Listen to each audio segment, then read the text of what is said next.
جی ایک روز قبل ہی یہ خبر سامنے آئی تھی کہ 7 جو پاکستانی کمپنیاں ہیں جو کہ جوہری مواد کی تجارت سے وابستہ تھیں ان پر پابندی عائد کی گئی تھی۔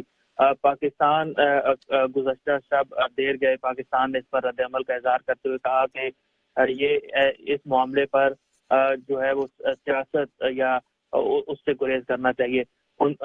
وزارت خارجہ کے ترجمان نے کہا کہ پاکستان امریکہ اور ان جو کمپنیاں جن پر تعزیرات عائد کی گئی ہیں ان سے معلومات مزید حاصل کر رہا ہے تاکہ یہ سبب جانا جا سکے کہ کس بنیاد پر ان پر پابندی عائد کی گئی ہے۔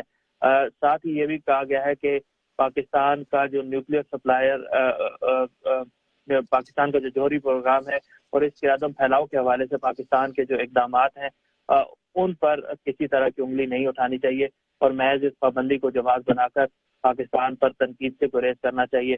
تو یہ وہ پاکستان کا رد عمل تھا کیونکہ پاکستان نیوکلیئر سپلائر گروپ کی رکنیت کے لیے کوششیں کر رہا ہے اور اس پابندی کے بعد یہ ان خدشات کا اظہار کیا جا رہا تھا کہ شاید پاکستان کی ان کوششوں کو دھچکا لگ سکتا ہے۔ بہت شکریہ محمد اشتیاق آپ کا۔ تو یہ تھے ہمارے نمائندے اسلام آباد میں محمد اشتیاق جن سے ہم خبروں پر تبصرہ لے رہے تھے۔ اور اب کچھ مزید خبریں۔ کیتالان کے سابق صدر پوئجیمانت کی گرفتاری کے خلاف اختتامی ہفتہ پرتشدد احتجاجوں کے بعد اسپین سیاسی بحران کا شکار ہو گیا ہے۔ 55 سالہ لیڈر کو جرمن ڈنمارک سرحد پر اتوار کے روز گرفتار کر لیا گیا تھا۔ انہیں اسپین کی طرف سے یورپین وارنٹ کے تحت اس وقت پکڑا گیا جب وہ بیلجیم میں اپنے اختیار کردہ گھر کی طرف گاڑی میں جا رہے تھے۔ وہ پیر کے روز جرمن قصبے نیو منسٹر کی عدالت میں پیش ہوئے۔ اسپین کی حوالگی سے پہلے یہ ابتدائی سماعت تھی۔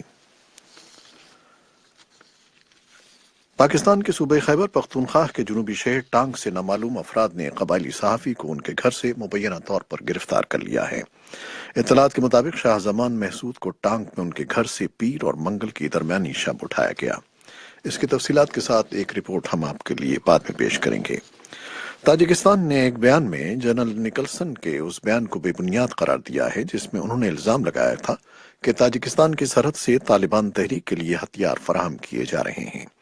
افغانستان میں بین الاقوامی افواج کے سربراہ نے روس پر افغان طالبان کو اسلحہ فراہم کرنے کا الزام عائد کیا تھا۔ برطانوی نشریاتی ادارے BBC کو دیے گئے ایک انٹرویو میں امریکی جنرل جان نکلسن کا کہنا تھا کہ انہوں نے روسیوں کی طرف سے عدم استحکام کی سرگرمیاں دیکھی ہیں اور ان کے بقول مبینہ طور پر تاجکستان کی سرحد سے طالبان کو روسی ہتھیار اسمگل کیے گئے ہیں۔ تاجکستان کا کہنا تھا کہ یہ بیان انتہائی قابل افسوس ہے اور ان کے ملک نے کبھی بھی طالبان تحریک کو جائز قرار نہیں دیا اور وہ افغان تنازع کے پرامن حل کا حامی ہے۔ امریکہ نے پیر کے روز 60 روسی سفارتکاروں کی ملک بدری کا حکم جاری کیا ہے جن پر جاسوسی کا الزام ہے اور جنہیں اسی ہفتے ملک چھوڑنے کے لیے کہا گیا ہے۔ 1 درجن کے قریب اتحادی ملکوں نے جن میں فرانس، جرمنی اور پولینڈ شامل ہیں 4 مارچ کو برطانیہ کے شہر سالسبری میں ایک سابق روسی ڈبل ایجنٹ اور ان کی بیٹی پر اعصابی حملہ کرنے پر اس قسم کے احکامات جاری کیے ہیں۔ اس اقدام کے علاوہ امریکہ نے ملک میں روسی قونصل خانہ بند کر دیا ہے۔ امریکی محکمہ خارجہ کے مطابق یہ اقدام روس کی جانب سے کیمیائی معاہدوں اور بین الاقوامی قانون کے اشتعال انگیزی پر مبنی خلاف ورزی پر کیا گیا ہے۔ روس نے خبردار کیا ہے کہ وہ امریکہ سمیت 20 سے زائد مغربی ممالک سے اپنے سفارتکاروں کی بے دخلی کا اسی طرح جواب دے گا۔ روسی خبر رساں ادارے تاس کے مطابق کریملن کے ترجمان دمتری پیسکوف نے کہا کہ انہیں امریکہ اور دیگر ملکوں کی جانب سے روسی سفارتی عملے کی بے دخلی پر بہت افسوس ہے۔ ترجمان نے کہا کہ روس کی وزارت خارجہ صورتحال کا جائزہ لے رہی ہے جس کے بعد وہ صدر ولادیمیر پوٹن کو جوابی اقدامات تجویز کرے گی۔ شمالی کوریا کا ایک اعلیٰ سطحی وفد چین کے دورے پر ہے اور اطلاعات ہیں کہ اس وقت میں شامل کوریا کے سربراہ کم جونگ ان بھی شامل ہیں۔ نشریاتی ادارے بلومبرگ نیوز نے دعویٰ کیا ہے کہ اسے 3 مختلف ذرائع سے ملنے والی اطلاعات کے مطابق کم جونگ ان بیجنگ پہنچے ہیں۔ بیجنگ میں موجود بعض دیگر سفارتی ذرائع نے مختلف مغربی ذرائع ابلاغ کو بتایا ہے کہ انہیں یقین ہے کہ پیر کی شب بیجنگ پہنچنے والے شمالی کوریا کے وفد میں کم جونگ ان بھی شامل ہیں، لیکن وہ فی الحال اس اطلاع کی تصدیق نہیں کر سکتے۔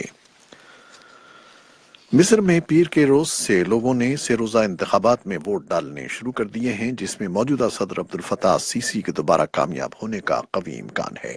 ووٹنگ منگل کو بھی جاری رہی۔ صدر کے حامیوں نے خوشی کا اظہار کیا ہے، کچھ مخالفین نے شکایت کی ہے، جبکہ لگتا ہے کہ کچھ ایسے بھی ہیں جو نتائج سے کوئی دلچسپی نہیں رکھتے۔ ایسے میں جب ملک کے دارالحکومت اور مصر کے 14 صوبوں میں پولنگ اسٹیشنوں پر ووٹنگ کا آغاز ہوا، قاہرہ کے تحریر چوک پر صدر کے حامیوں نے ریلی نکالی ہے۔ یہ تھیں وہ خبریں اور رپورٹیں جو فیس بک لائیو پر ہم نے آپ کے لیے پیش کی۔ ویب سائٹ اور ریڈیو پر ابھی ہمارا یہ نیوز شو جاری ہے۔ فیس بک لائیو سے اجازت لیتے ہیں۔ اللہ حافظ۔